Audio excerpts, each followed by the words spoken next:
Hey everyone, welcome back to another bird photography adventure.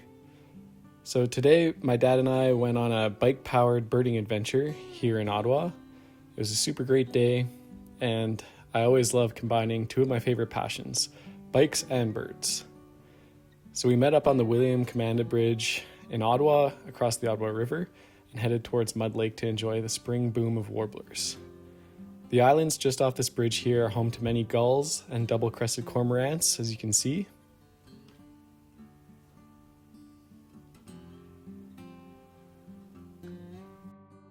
So we set off along the river on our bikes while the rest of the world sat in traffic on this Wednesday afternoon. It's always satisfying to travel under your own power. It wasn't long after we arrived that we saw our first yellow-rumped warbler of the day. Technically, these are actually the eastern subspecies of yellow-rumped warblers and are actually called myrtle warblers. The western subspecies counterpart is actually called the Audubon's warbler. So I'll call them myrtle warblers for the purpose of this video.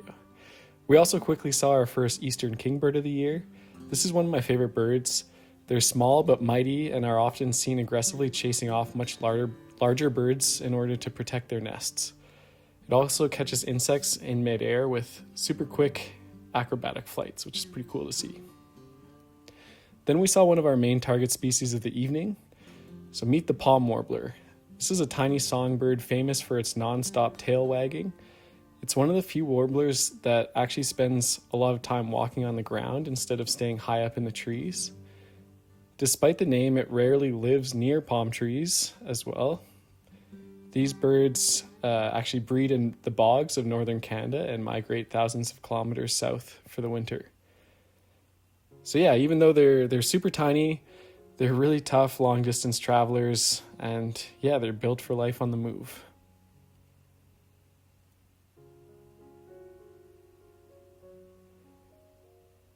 Palm warblers hunt insects on the ground and are often one of the first warblers to appear in the spring. So you can look for their yellow undertail and rusty cap. So these are small details that make this energetic little bird pretty easy to recognize. Yeah, and it's not an easy bird to film. It moves very quickly along the ground and amongst the bushes, so pretty hard for the camera to stay in focus with all the little branches and stuff in the way, but yeah, pretty happy to have seen this guy and gotten some clips.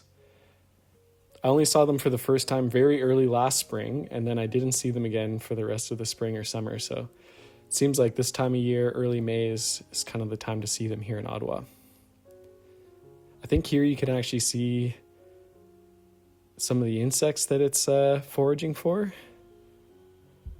You can see it's picking away at whatever it can find, which is pretty interesting. Even these little flies that are hovering just off the ground.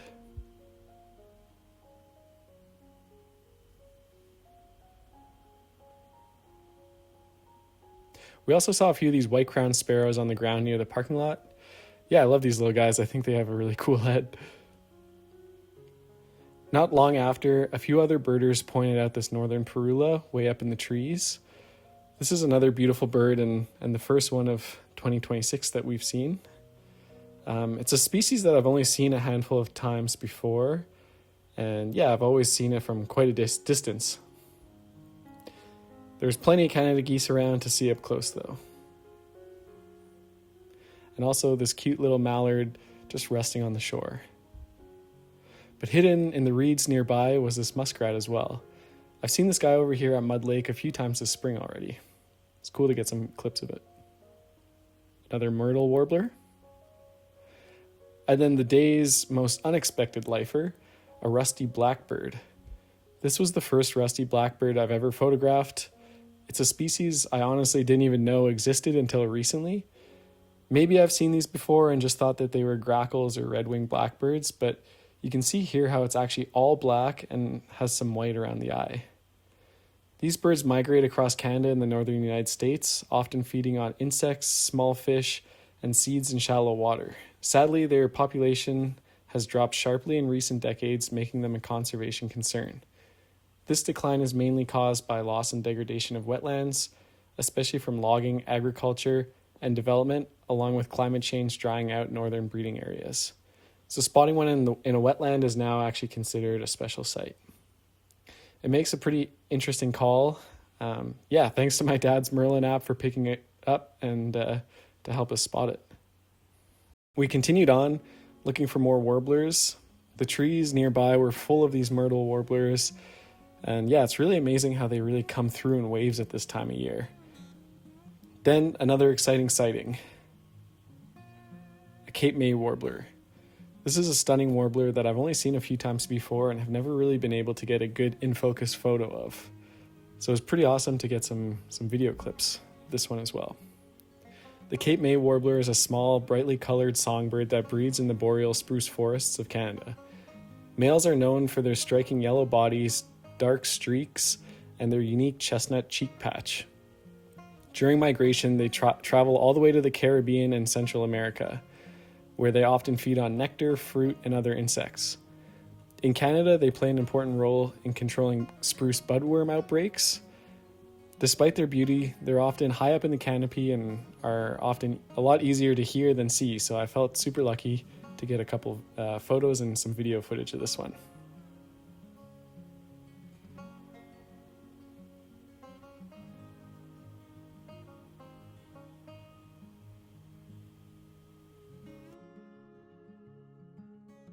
And just like that, he was off.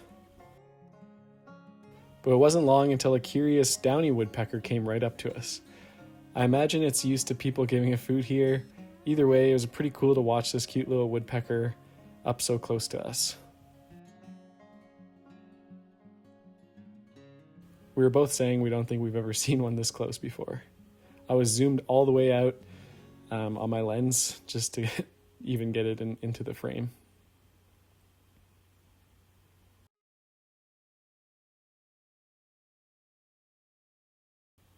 There are also still more palm warblers to be seen as well.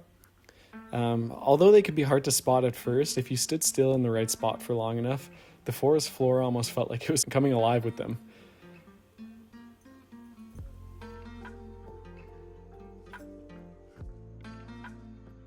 Another photographer pointed us down this one little path that I had never been on before, so my dad and I just sort of sat in this little opening and stayed quiet and didn't move much and got a chance to watch a couple more palm warblers up close, which was really cool.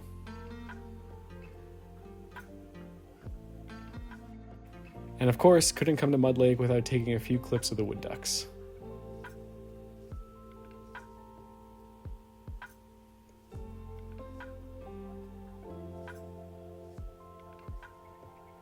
And also the wild turkeys. The wild turkey is a large ground-dwelling bird found across much of North America, especially in the forests and open woodlands.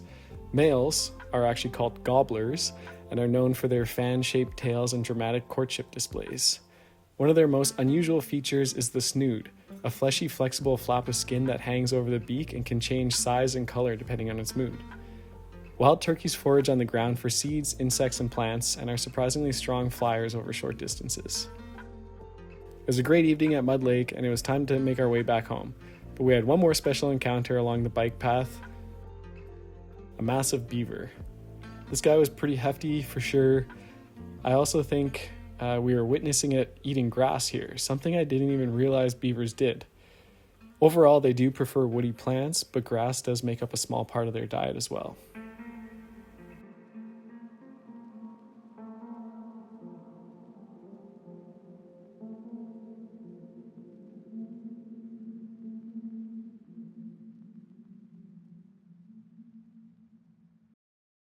So once again, another great day out.